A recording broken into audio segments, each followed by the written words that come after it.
Esta clase número 13 cierra la unidad del programa correspondiente a grandes temas y problemas de la epistemología y está dedicada a la explicación científica para terminar de redondear este tema que funcionó a modo de eje transversal del programa y que tratamos en numerosas clases anteriores.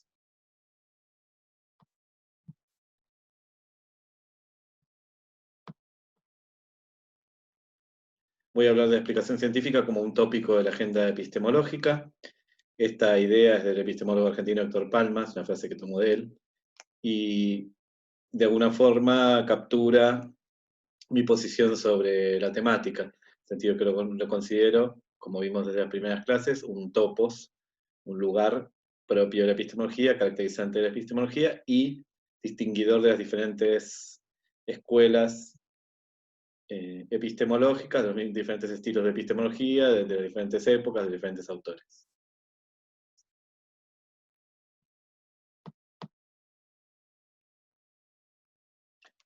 La explicación científica es súper importante en el campo de la epistemología, en primer lugar porque es un asunto de larga data e historia, es un asunto histórico complejo, configuró las discusiones más antiguas sobre la naturaleza de la ciencia desde la Grecia clásica y sobre todo en el medioevo tardío, Renacimiento y Edad Moderna, donde realmente la preocupación por explicar y por entender la mecánica de explicación se ubicó en el centro de toda reflexión metateórica o metacientífica que acompañaba en ese entonces a la propia producción científica en sentido estricto. Podemos pensar la aplicación científica como uno de los ideales epistémicos, o sea, como una de las grandes cosas que quiere hacer la ciencia. Cuando uno piensa en características centrales de la actividad científica, desde el sentido común la identifica con la necesidad de contestarse a preguntas y de dar explicaciones, de dar sentido. En ese sentido, la explicación científica se situaría en el vértice de la pirámide de la ciencia, es en lo más alto de la construcción científica, en lo más alto de las operaciones, competencias o procedimientos propios de la ciencia. Una de las finalidades últimas, de las más valoradas, sería la de explicar. También la explicación es central y estructurante porque aparece desde la lectura epistemológica como una tercera vía compleja y de síntesis entre una posición clásica que se daba entre describir y normar o prescribir, entre una mera, objetiva, pasiva descripción del mundo, sin subjetividad, y una prescripción humana dictada por finalidades y valores, entre medio de estas dos visiones simplificadoras y extremas de nuestro saber sobre el mundo, aparece la explicación como una descripción teórica, densa, y que tiene no poco de normativa y prescriptiva, que de alguna forma indica cómo ver el mundo, cómo hablar sobre él, cómo intervenirlo y cómo movernos en él. Y por último, esta primera diapo de justificación de por qué una clase entera dedicada a la explicación científica, recordemos que en el siglo XIX, a lo largo del siglo XIX, las discusiones sobre explicación fueron centrales en la emergencia de las nuevas ciencias sociales críticas, que pretendieron irse separando de la epistemología positivista dominante, creando su propio espacio epistemológico, sus propias reglas de juego, y marcando esta distinción de ideales, distinción de competencias, distinción de finalidades científicas, reservando la idea dura, positivista, demostrativa y probatoria de explicación a las ciencias naturales positivistas, esta idea de Erklären en alemán, y asumiendo para sí, para estas ciencias sociales críticas, la noción de verstehen en alemán, la noción de comprender, un tipo de explicación distinta de las explicaciones mecanísticas, lineales, causales, deductivas, probatorias, demostrativas, apodícticas, clausurantes, que estos personajes de fines del siglo XIX y principios del siglo XX atribuían al estereotipo caricaturesco de las ciencias naturales positivas de gabinete. La tesis de partida para esta clase es que para mí resulta central, tanto para la formación de científicos como para la formación de profesorado, el reconocimiento de la diversidad de explicaciones científicas, moviéndonos del sentido común, que dicta que las explicaciones tienen que ser causales, universales, legaliformes, demostrativas, sin excepciones, mostrar una gran diversidad de modos de explicación de las propias ciencias naturales, por un lado, y por otro, trabajar sostenidamente sobre las similitudes y diferencias entre esos modos explicativos propios de las ciencias naturales y los tipos de explicación que se prefieren, se utilizan, aparecen frecuentemente en otros ámbitos del accionar humano, disciplinados y no disciplinados. Por ejemplo, las explicaciones cotidianas, o de sentido común, las explicaciones escolares o didácticas, las explicaciones mitopoéticas y legendarias, las filosóficas y religiosas, las pseudocientíficas y conspiranoicas, o las de otros tipos de disciplinas, como las ciencias formales, las ciencias sociales, las tecnologías, las técnicas, las artes, las humanidades, los deportes. Mi idea es que dedicarse desde el punto de vista metateórico, desde el punto de vista de educación metateórica, a la distinción entre modos de explicación y a la identificación de esos modos explicativos en diferentes magisterios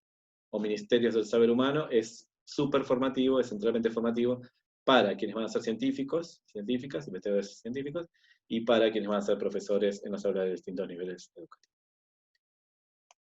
Mucho se ha dicho sobre organizar un curso completo de epistemología en torno al concepto de explicación. Estos autores citados aquí abajo, Baker y Clark, de hecho, organizan su manual introductorio de epistemología de primer año de universidad en torno a la explicación científica. Es una táctica o estrategia, un abordaje muy recurrido a lo largo de la segunda mitad del siglo XX para enseñar epistemología de manera introductoria o en cursos más avanzados y más sofisticados. Las razones que dan Baker y Clark están aquí expuestas. Ellos dicen que el concepto de explicación científica es tan primordial que a partir de él se puede tratar la mayor parte de los topoi o de los temas típicos, los problemas, los lugares comunes de la epistemología, y además proporciona puntos de acceso, de anclaje muy útiles a temas que no son tan tradicionales. O sea, no solo sirve para revisitar los clásicos epistemológicos, las grandes ideas, preguntas, problemas, topoi de los siglos XIX y XX, sino que además serviría de entrada a temas menos recorridos, menos transitados en la enseñanza de la epistemología, pero no por ello menos interesantes. De hecho, en el libro de Baker y Clark ponen como ejemplo, tratado amplia y detalladamente en el libro, de un tema importante y no tradicional, al que se puede acceder con la idea de explicación, la religión, las relaciones entre ciencia y religión. El proyecto que lanzamos acá en la materia, de la primera clase teórica y teórico-práctica, es esta idea mía de explicar la explicación, ¿no? De mirar de un segundo nivel de discurso, de un nivel metateórico, metacientífico, la naturaleza de explicación, para alrededor de este núcleo temático, rico y complejo de la epistemología, buclear toda nuestra imagen de ciencia. Por un lado, cambiar las imágenes de ciencia de sentido común o híbridas que podíamos traer a clase, quienes somos estudiantes de ciencias para científico o para profesor, y por otro lado, exponer las complejidades temáticas de la epistemología como disciplina emergida y consolidada, revisando desde diferentes perspectivas epistemológicas y metateóricas en la noción de explicación. Entonces, un poco lo que sucedió a lo largo del curso, y en particular se retoma hoy en esta clase, es un seguimiento de la pista de la explicación, de la noción de explicación, a lo largo de la historia de la epistemología del siglo XX. Es decir, vamos a retomar el PES y vamos a tratar de movernos en él, aunque no de manera exhaustiva y completa, sino con algunas paradas cuidadosamente elegidas, para ver los distintos modos en que ha sido tratado el tema, el topos de explicación en la epistemología profesionalizada. También me interesa conectar explicación, que va a funcionar a modo de columna vertebral, con otros temas epistemológicos, otros problemas, otros asuntos, otras ideas y conceptos que van a estar bucleados alrededor del concepto central o nodal de explicación. Entre otros muchos, conceptos de inferencia y argumentación, de modos de pensamiento o estilos de pensamiento, cuestiones de matriz disciplinar, paradigma, programa de investigación, cuestiones de finalidades y valores, de evolución, de juicio científico y otros tantos. Todos ellos pueden converger sensatamente, o se puede ver las conexiones entre las partes del edificio epistemológico, de los temas, los numerosos y diversos temas que hemos tratado a lo largo del curso, uniéndolos con la argamasa de la explicación, ¿no? Haciéndolos converger para intentar entender el núcleo duro de la explicación. Y por último, me interesa, por supuesto, siempre sobre la reflexión didáctica, dado que esta es una materia principalmente dirigida a profesorado de ciencias, aunque abierta también a científicos y científicas en formación y en actividad. Este sesgo didáctico apareció ya desde siempre en la materia, pero ahora toma más entidad y cuerpo debido a que nos estamos aproximando a la siguiente unidad, la anteúltima del programa, que tiene que ver con relaciones fructíferas entre metaciencias, didáctica de las ciencias naturales y enseñanza de las ciencias naturales en las aulas. Vuelvo al PES, una vez más, este mapa de las corrientes epistemológicas anglosajonizantes del siglo XX, para seguirle la pista a la idea de explicación. Explicación efectivamente era un tema de inquietud, de reflexión y de pensamiento para el positivismo lógico, porque es pieza clave, piedra angular de las discusiones de demarcación. Una buena caracterización de explicación científica es necesaria para oponerla a otras formas de explicación que van a ser consideradas luego no científicas y poder demarcar el campo científico de otros accionarios humanos, pero en realidad toma mucho más cuerpo en la concepción de edad, donde pasa a ser un tema central, preferido, mascota y fetiche de la concepción de edad, con una producción ingente, muy, muy importante sobre el tema, incluidos 3 o 4 libros centrales y clásicos que todavía se leen en el campo. En la concepción heredada, al tema se le da vueltas, se lo examina con bastante cuidado y aparecen divergencias y enriquecimientos. Por un lado, matices, oposiciones, debates y controversias al interior de la propia concepción heredada. Por otro lado, comienzos de centrifugación tímida hacia hibridaciones de esta concepción tan dura, tan central, hegemónica y ortodoxa de explicación, con aportes de otros campos disciplinares más refrescantes que empiezan a abrir la concepción más clásica y introducirle puntas, brechas, desde las cuales se va a poder trabajar más ricamente sobre este concepto. En este sentido, muestro acá, por un lado, la continuidad de la mirada analítica y elucidatoria sobre el constructo de explicación, que vamos a llamar una mirada más económica, más clásica, sobre el tema, menos abierta e innovadora, y por otro lado, centrifugaciones hacia afuera, influidas, por supuesto, por la riqueza de la episteme, de las disciplinas científicas, a partir de los años 50 en adelante. En particular vamos a mirar un poco cómo la centrifugación hacia abajo se mantiene en un borde complicado, complejo, sutil, entre la mirada más analítica dura y la mirada más influida por el contextualismo e historicismo. Estos autores que mencionamos en clases anteriores son difíciles de clasificar en mi mapa y muestran una falencia o carencia del mapa completo, y en particular autores, por ejemplo, que tratan el tema del realismo, se ubican en esta interfaz fructífera entre una mirada más analítica clásica y una mirada un poco más enriquecida por las formulaciones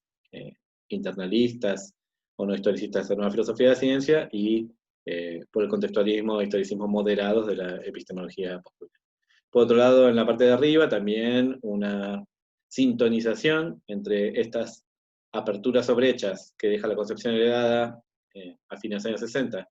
sobre explicación, una versión más blanda, más amplia, más flexible, más rica, más sugerente de explicación, y los aportes súper ricos de las disciplinas que enriquecen la concepción semanticista o semántica. Aquí las flechas son levemente diferentes porque en la de abajo quiero mostrar como esta oscilación en la interfaz entre el cuerpo del pescado y la delta de abajo, mientras que en la de arriba intenté mostrar que realmente penetra en el cuerpo del sematicismo y pasa a ser un topos nuevamente resucitado por el sematicismo, nuevamente visitado por el sematicismo, muy, muy rico, con formulaciones propias que se parecen cada vez menos a la mirada más analítica, elucidatoria tradicional. Tenemos entonces clasicazos absolutos e imbatibles, como Hempel, Carnap, Cohen o Nagel, autores de cuño de la concepción heredada, sus cultores, sus figuras icónicas y clásicas, autores de numerosos textos sobre explicación. Luego tenemos aquí abajo esta interfaz, aquí, Atkinson o Salmon, más cercanos en el tiempo, una productividad muy prolífica, importante y densa sobre el tema, de aportaciones muy, muy relevantes que siguen siendo vigentes al día de hoy. Y por otro lado arriba tenemos un poco Steckmüller representado de autores más clásicos, más antiguos, de la década del 60 en adelante, que mostraban la recuperación de los topoi clásicos del positivismo lógico, concepción heredada y analiticidad en el semanticismo temprano, en el estructuralismo, metateoría estructuralista, y por otro lado uno más reciente, Ronald Guire, ya en los años 80 y 90, preocupados por las cuestiones de explicación, argumentación, razonamiento. Así que tenemos acá solo una pequeñísima muestra de los numerosos autores que en la segunda mitad del siglo XX se subieron al carro de la explicación como asunto epistemológico, como tema de la agenda epistemológica actual. Volvemos a este mapa de más o menos por dónde seguirle la pista a la explicación. Por supuesto se ve que no me voy a meter ni en las concepciones de la nueva filosofía de la ciencia, que solo voy a mencionar brevemente en una cita, ni en lo que pasó con el racionalismo crítico, ni antes del positivismo lógico. Por supuesto que hay mucho más para decir en términos de la relación entre las diversas escuelas del siglo XX y la noción de explicación. Pero la clase se me queda corta y necesito converger, por tanto voy a seguir este recorrido de las flechas celestes, sabiendo que luego hay que profundizar con otras fuentes en las nociones de explicación visitadas por otros autores, otros textos, otras corrientes, otras líneas, otros estilos epistemológicos. Tenemos, para empezar de manera sencilla, la necesidad de situarnos de nuevo en la vuelta al ideal analítico, en esta filosofía de la ciencia o epistemología más templada, más moderada, de fines del siglo XX, que vuelve a los topos clásicos, el tratamiento teórico y metodológico muy ortodoxo y muy clásico, muy moderado, muy tímido de esos asuntos, pero con toda la profundidad y detalle que da la analiticidad. Por eso siempre es conveniente volver a estos autores para estas temáticas tan complejas. Entonces vamos a ver un poco cuál sería un tratamiento estándar de la idea de explicación desde la epistemología analítica de los últimos 40 años. Vamos a seguir a Federico Schuster, un epistemólogo argentino contemporáneo. Él intenta elucidar la idea de explicación, tal cual ya es usada en diferentes campos del saber humano, en particular en la vida cotidiana, en el mundo real, en el lenguaje natural, y en la interfaz con las ciencias naturales y sociales. Él dice que se explica, por ejemplo, una palabra cuando se da significado, se muestran condiciones de uso. O sea, una forma de explicar es subsumir, es analogar, es situar en el contexto praxeológico, ¿sí? Mostrar las condiciones de uso de un término para explicar su significado, su significación, su utilidad y su praxis. Piensen, y siempre pongo los mismos ejemplos, lo difícil que es explicar a alguien que habla nuestro mismo idioma, español, pero en otra variante, palabras que son propias de nuestro dialecto, nuestra variante rioplatense. Un ejemplo clásico que cito siempre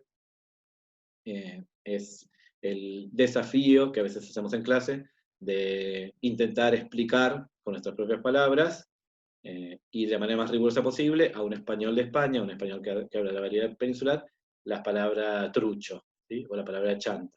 Son bien difíciles de explicar si uno no tiene el equivalente cercano en la otra variedad española. Por otro lado, Schuster dice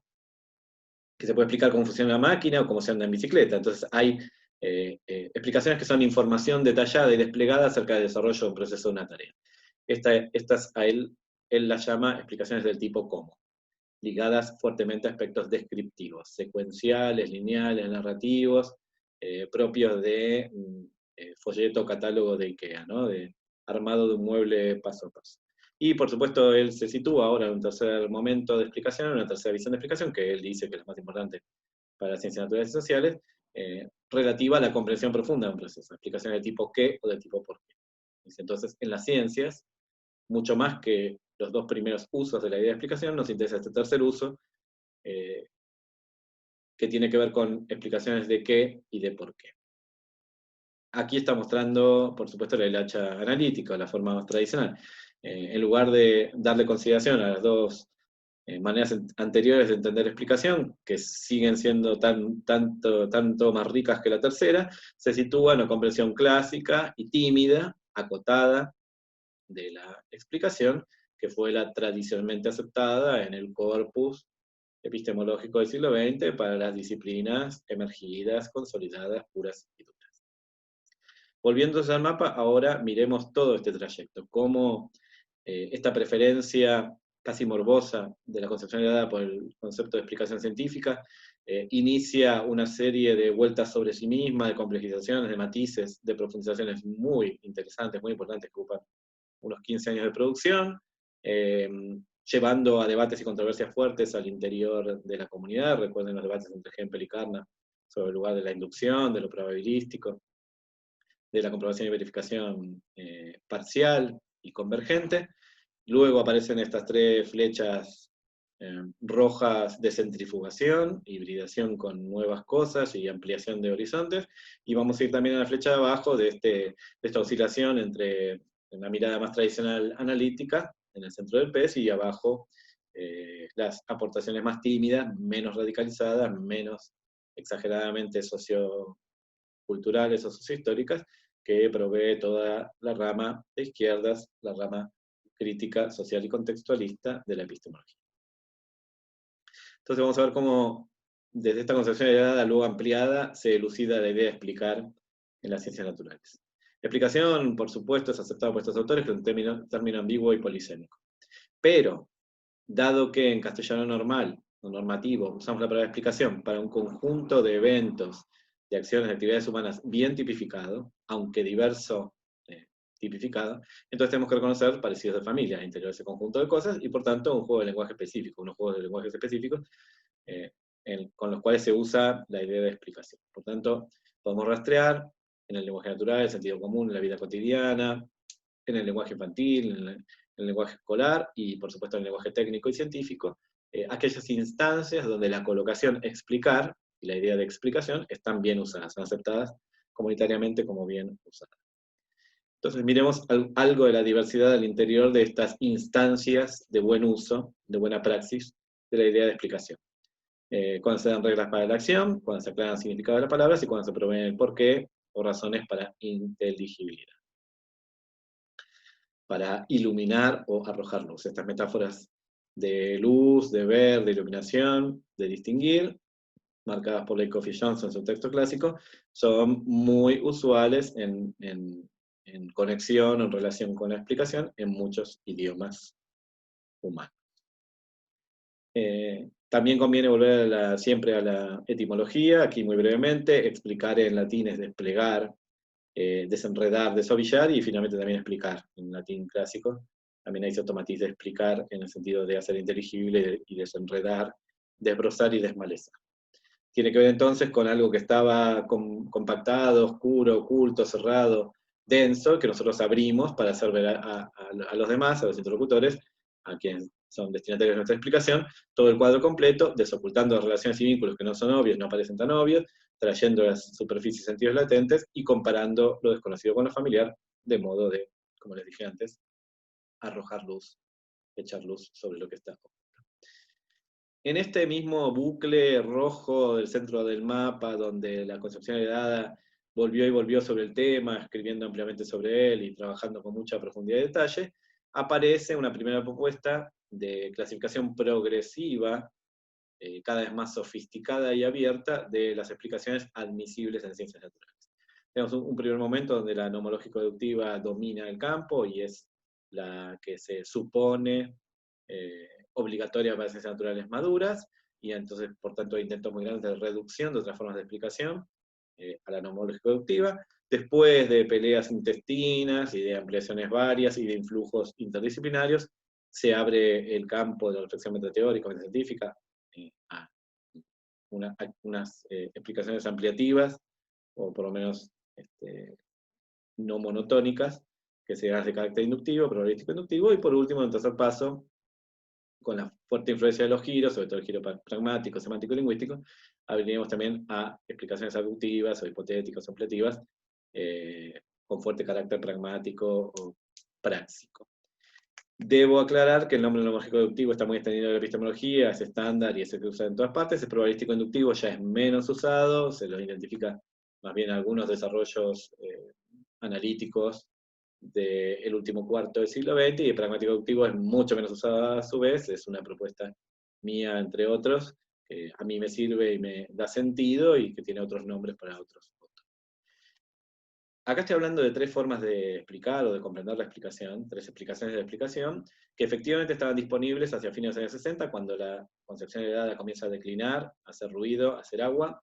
y empieza a reconocer que las dos alternativas plausibles, las aletas de arriba y de abajo del pescado, van ganando terreno, y representan formas epistemológicas muy atractivas para los jóvenes que se inician en la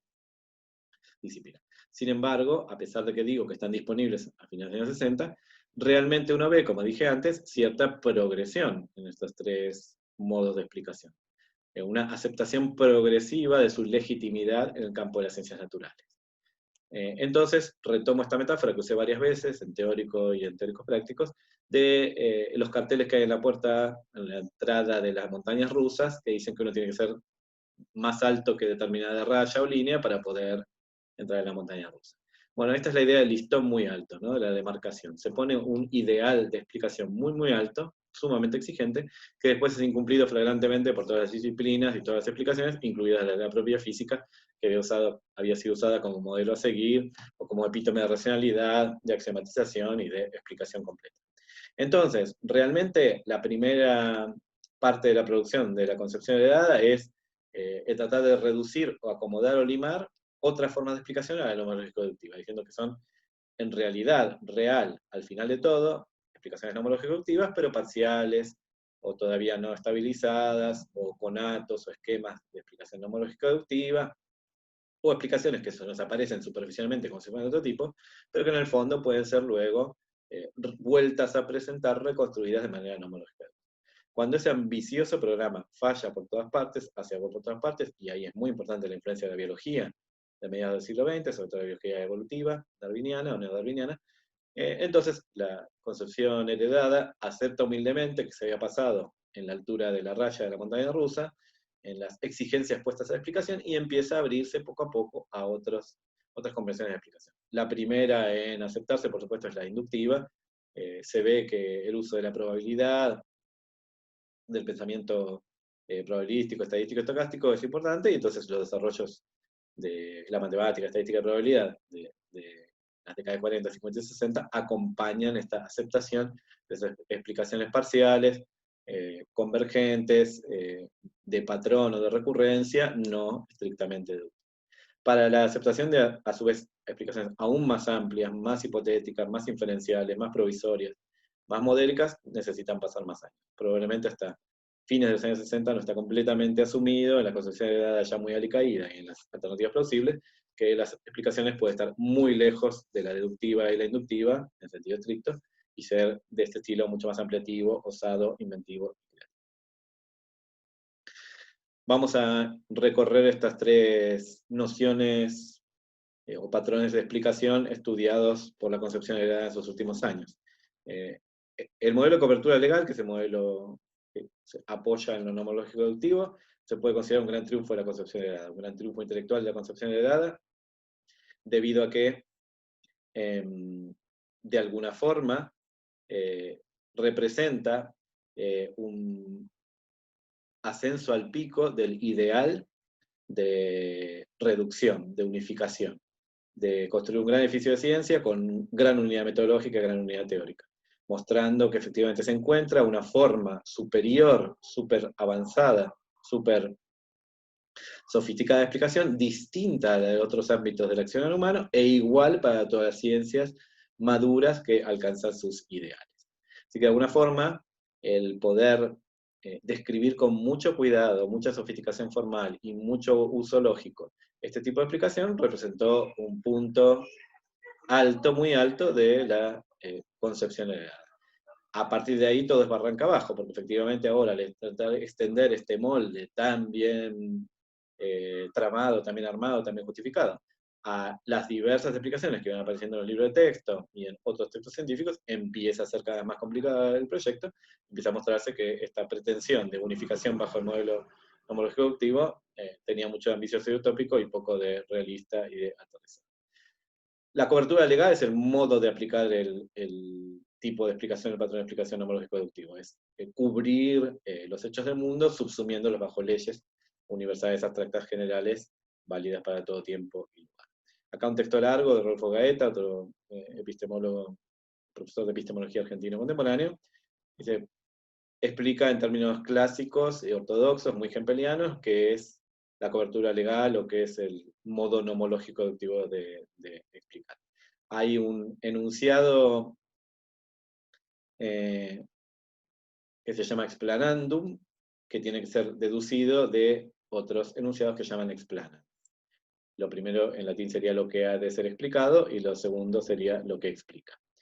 El explana está integrado por una o más leyes científicas y otros enunciados referidos a hechos individuales relevantes que establecen, por ejemplo, condiciones iniciales, condiciones de contorno, de borde, antecedentes, constricciones, ligaduras, detalles que hacen posible la deducción, porque de las leyes generales, deducir casos particulares sin algún tipo de recorte se hace complicado. Entonces, la idea es subsumir el fenómeno bajo la ley general, mostrando las condiciones de borde, iniciales o relevantes, necesarias para hacer la deducción. Dice Gaeta, una explicación de este tipo es un razonamiento deductivo. Las premisas están constituidas por leyes y otros enunciados singulares que caracterizan la situación, y la validez de la deducción garantiza la verdad de la conclusión. De premisas verdaderas paso necesariamente a conclusión verdadera. ¿Qué viene haciendo la conclusión verdadera? El enunciado que describe el hecho o fenómeno que estoy tratando de explicar por cobertura, por subsunción. A partir de este logro triunfal de la concepción de dadas, se empiezan a estudiar un montón de submodelos de explicación nomológico-deductiva que tienen que ver con ponerle detalles y carne al hueso de esta construcción intelectual dura, y además, por supuesto, con irse dando cuenta de que aplicando este molde, este patrón nomológico-deductivo, a textos reales, a la efectuación de explicaciones en las ciencias naturales, empiezan a ver que no aparece siempre puro, prístino y tal cual fue tramado por la epistemología, sino en ejecuciones, en instanciaciones bastante más complejas, incompletas, desordenadas, dadas vuelta o difíciles de encajar en el patrón. Entonces se empieza a reconocer, por ejemplo, el modo hipotético deductivo, donde la primera parte, la nomológica del modelo anterior, tiene ahora un estatus mucho más provisorio y puesto en duda, es nada más que una hipótesis de trabajo, cuyo valor de verdad desconocemos. El modo potencial, en el cual se puede explicar a posteriori, pero es muy difícil de explicar a priori, porque no se conocen las condiciones de contorno, de borde iniciales, las condiciones que van a permitir la deducción, y además los enunciados legaliformes distan de tener la amplitud, la universalidad, la transversalidad, la generalidad, la abstracción que tienen en algunas partes más clásicas de las ciencias naturales. Por tanto, aparecen conatos o esquemas de explicación incompletos, donde ninguna de las partes funciona del todo, y por tanto la deducción no está completamente garantizada, más que de enunciados generales incompletos y esquemáticos. La aplicación causal, donde todo eso es puesto en marcha para hablar de causas eficaces, eficientes, ¿sí?, de los fenómenos, en una visión mecanística, reductiva, atomista, etcétera, heredada de la revolución científica y cultivada de nuevo en algunos momentos del siglo XIX y XX. Explicaciones correlacionales, de encuentros de relaciones funcionales complejas, modeladas matemática o computacionalmente, pero sin mucho más para decir, sin la intuición de leyes con contenido reconocible, modelístico debajo, o sin el reconocimiento de causas en el sentido estricto más clásico. Las explicaciones batígenas, en las que un estado de cosas se explica solo a través de las referencias a niveles de organización inferiores. Entonces, finalmente algunas cosas, algunos fenómenos, hechos, eventos, cuestiones, problemas de las ciencias naturales no pueden ser explicados sino recién cuando se baja a niveles de organización más bajos, y entonces se vuelven a estas explicaciones atomistas, lineales, analíticas, mecanísticas y por partes, que no logran recuperar del todo el nivel superior, que es más complejo y lo trasciende. Y en todos estos reconocimientos de modos espurios o no completamente sucedidos de la explicación nomológico-deductiva, se empieza a tomar cuerpo la idea de la ruptura entre la simetría entre explicación y predicción. Cuando el modelo del nomológico-deductivo triunfa y se alza al trono del modo de explicación preferido de las ciencias naturales maduras, uno de los postulados básicos de Fierro era la total simetría entre explicar y predecir. Explicar es hacia atrás en el tiempo y predecir es hacia adelante. Pero realmente se empieza a ver que en cualquier ciencia natural madura, incluida la física, que era la que más había sido usada para modelar estas temáticas, estas ideas, muchas veces la predicción es mucho más difícil que la explicación, casi imposible, Y entonces el mismo hecho, explicado después de haber sucedido, puede ser reconstruido con esquemas de este tipo, con alto grado de racionalidad, mientras que cuando tiene que ser predecido, esa predicción se hace imposible y los esquemas se desbaratan completamente por la complejidad de los enunciados legaliformes y las condiciones con los conjuntos de enunciados sobre las condiciones satisfechas por el fenómeno para poder hacer la deducción. Vamos a ver la explicación probabilístico-inductiva, sigamos a Schuster de nuevo. Al haber una ley estadística, una ley probabilística, en la parte alta de la inferencia, en el explanans, no se puede decir que hay propiamente deducción, ya que no hay esta posibilidad de extraer o de inferir con necesidad lógica. Lo que hay es una inferencia de carácter estadístico, con probabilidades y conjuntos que se solapan parcialmente, con pertenencia a conjuntos. Entonces realmente son aplicaciones parecidas a las que vemos en los campos sociológico, antropológico, médico, en las que tenemos solo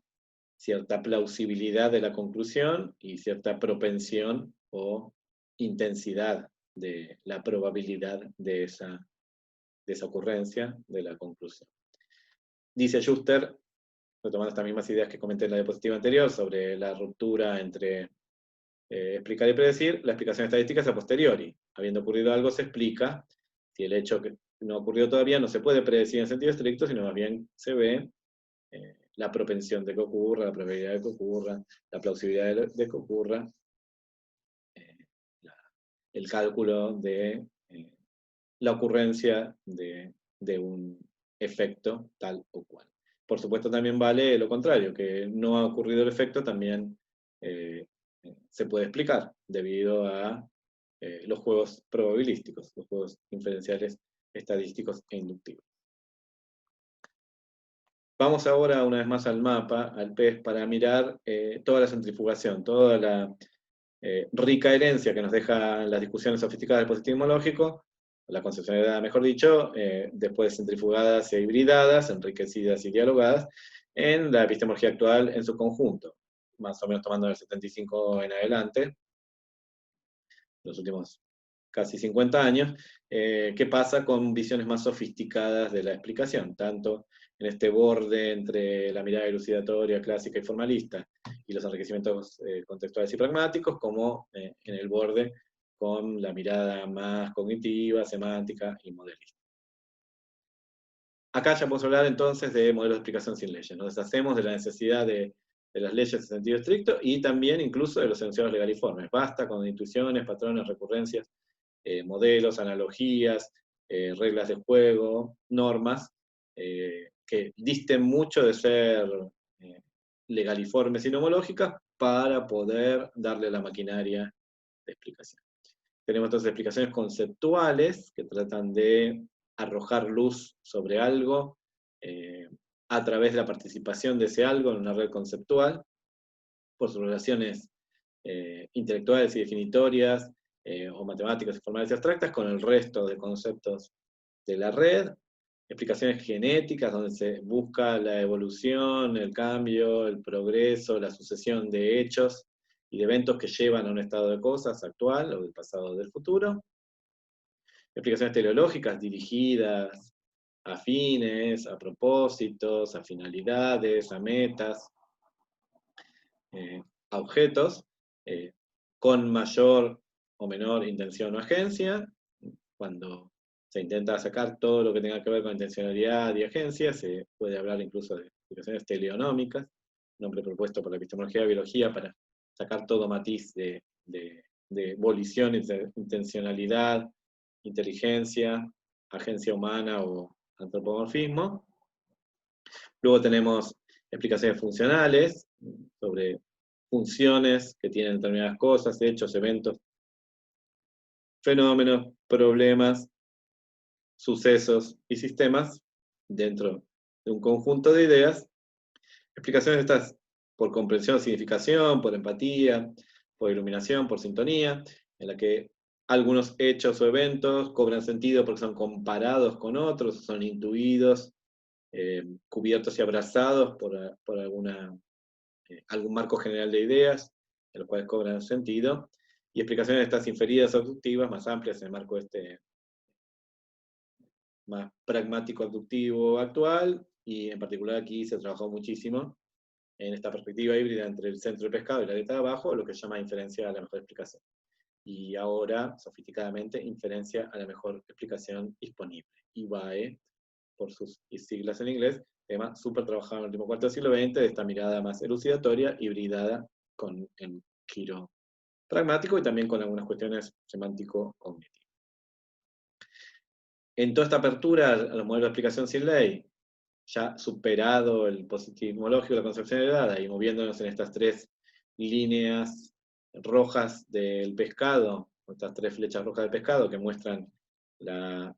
cómo la idea de explicación permea todos los estilos epistemológicos de la última parte del siglo XX, podemos ver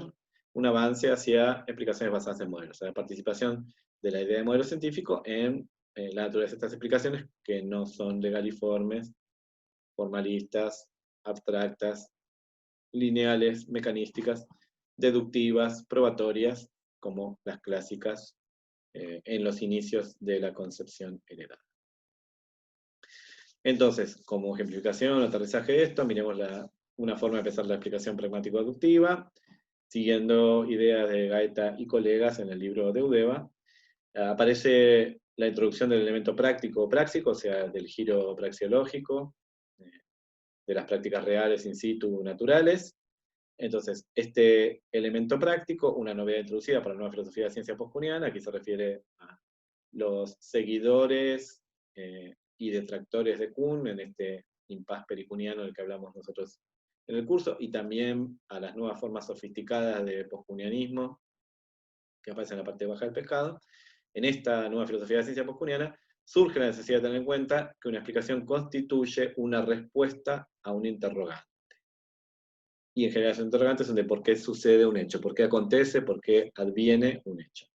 por qué este estado de cosas.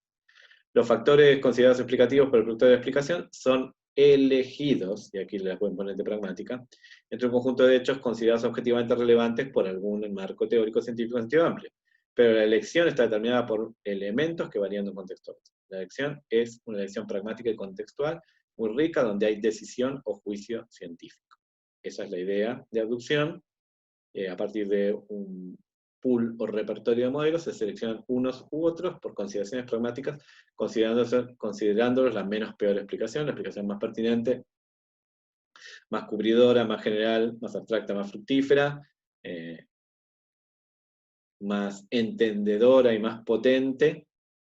según el estado de cosas. Y como eso se hace según el estado de cosas, que es un concepto pragmático, entonces es sumamente sensible al contexto, la explicación, y por lo tanto cambia fácilmente cuando se altera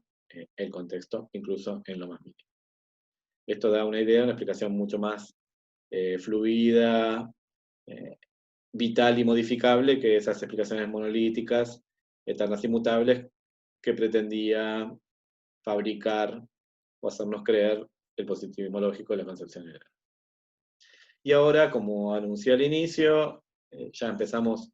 un deslizamiento suave hacia la próxima unidad de contribuciones de la epistemología a la enseñanza de las ciencias. Dediquemos 2 diapositivas a la mirada más didáctica. ¿Qué pasa con la explicación en la enseñanza de las ciencias naturales? Bueno, parte de una hipótesis muy aceptada de que la naturaleza distintiva, esencial de las disciplinas científicas, se apoya en el tipo de explicaciones que se admiten como válidas en esas disciplinas. Es decir, que la disciplina viene asociada a un modo de explicar, un tipo de explicación, a un movimiento explicativo, a un patrón explicativo. Y esa naturaleza explicativa de disciplinas, esa caracterización explicativa de disciplinas, esa forma de ver las disciplinas a través de sus explicaciones, tiene incidencia muy alta en las propuestas explicativas del profesorado de ciencias en sus clases. Siendo que aquí cambié un poco el significado de explicación. Aquí explicación en el segundo caso, en una mirada más pedagógica y didáctica, tiene que ver incluso con la exposición, con la compartición de ideas, con la resolución de problemas, con la iluminación de asuntos. Una versión más amplia de explicación que la que estamos usando epistemológicamente para entender la historia de las concepciones metateóricas sobre explicación en el siglo XX. Pero esta concepción más amplia de qué es explicar en clase, exponer, decir, presentar, elucidar y dilucidar, tiene total relación con nuestra concepción de la naturaleza de la explicación científica. Lo que el profesor o profesora de ciencias considere que es explicar, que constituye la explicación de ciencias naturales, va a teñir el tipo de didáctica, el tipo de enseñanza que va a hacer en sus aulas. Y entonces, miremos qué es enseñar y explicar. ¿Qué es el enseñar el explicar, enseñar la explicación en clases de ciencias naturales? En primer lugar, desde luego, enseñar explicaciones famosas. No hay currículo de ciencias naturales que se pueda sostener, que sea viable, que sea pensable, sin la exposición de las grandes ideas científicas. Que, desde el punto de vista explicativo, tiene que ver con la exposición de las grandes explicaciones. Cómo Newton explicó la caída de la manzana o la órbita de la Luna, como Einstein explicó la órbita de Mercurio, como Lavoisier explicó la oxidación del plomo, como Darwin explicó los cuellos de las jirafas, y así sucesivamente. Entonces, de alguna forma, presentar las teorías científicas es presentar las explicaciones famosas, canónicas, paradigmáticas y productivas que grandes científicos y científicas del pasado produjeron en sus disciplinas, en sus ámbitos. También es enseñar a explicar, porque el mandato formativo, la propuesta formativa, la idea de una finalidad productora de cabezas pensantes, formalista, tiene que ver con enseñar a explicar, con enseñar a pensar con rigor, a producir textos coherentes, a dar razones y justificaciones y evidencias, a subsumir hechos en marcos más generales. También es, de una perspectiva más crítica, propia del fin del siglo XX y lo que llevamos del XXI, enseñar a los chicos y chicas a evaluar críticamente esa explicación, a poder distinguir las buenas de las malas, las mejor justificadas de las peor justificadas, las que tienen asidero de las que no, las que están acompañadas de evidencias, de pruebas, de datos en favor, de las que son pura opinión o dogma, o sentido común o generalización superficial. Entonces, la tarea de evaluar críticamente es una tarea de formación ciudadana, de alfabetización científica, en el mejor sentido de la expresión. Y también, por supuesto, enseñar qué es una explicación y con qué se come. O sea, enseñar la naturaleza de la explicación científica, la epistemología y la historia de la explicación científica. Este último componente es el que hemos llamado naturaleza de la ciencia a lo largo del curso y que se va a retomar en la clase que viene, en la nueva unidad de sintonía entre didáctica y epistemología. Para la enseñanza de las ciencias naturales voy a terminar retomando una diapositiva anterior de la clase pasada, ahora ligeramente reformulada. Este último componente de naturaleza de la ciencia, de enseñar qué es la explicación y con qué se come, en este caso estamos hablando de naturaleza de explicación científica, requiere poner foco en la tarea de los científicos y científicas. Entender que parte de nuestras clases, parte importante de las clases de ciencias naturales, en todos los niveles educativos, es enseñar en qué consiste la tarea de los científicos y científicas, de qué va la actividad científica como proceso y el conocimiento como producto derivado de tal actividad. Y como decía en aquella clase, pero ahora un poquito modificado, según la epistemología reciente y actual, o mucha de ella, buena parte de ella, la tarea de los científicos y científicas es explicar usando modelos. La explicación vuelve a estar en el centro, en el vértice de la pirámide de los ideales científicos epistémicos, es constitutiva de la tarea científica, es lo que mueve la tarea científica, lo que tira del hilo de actividad cognitiva, discursiva, material y social de los científicos y científicas, y ahora en connivencia, en cercanía, en trabazón, íntima con los modelos. Desde este movimiento del último cuarto del siglo XX, que abre la paleta a más cantidad y calidad de explicaciones, saliéndose de esos modelos tan estereotipados, analíticos, positivistas y cientificistas, y encuentra que nos podemos hacer de la mirada más proposicional, más declarativa de la explicación, y trabajar más con explicaciones que son puestas en acto de modos teóricos de entender el mundo, y por tanto aquí aparece la idea de modelos fuertes.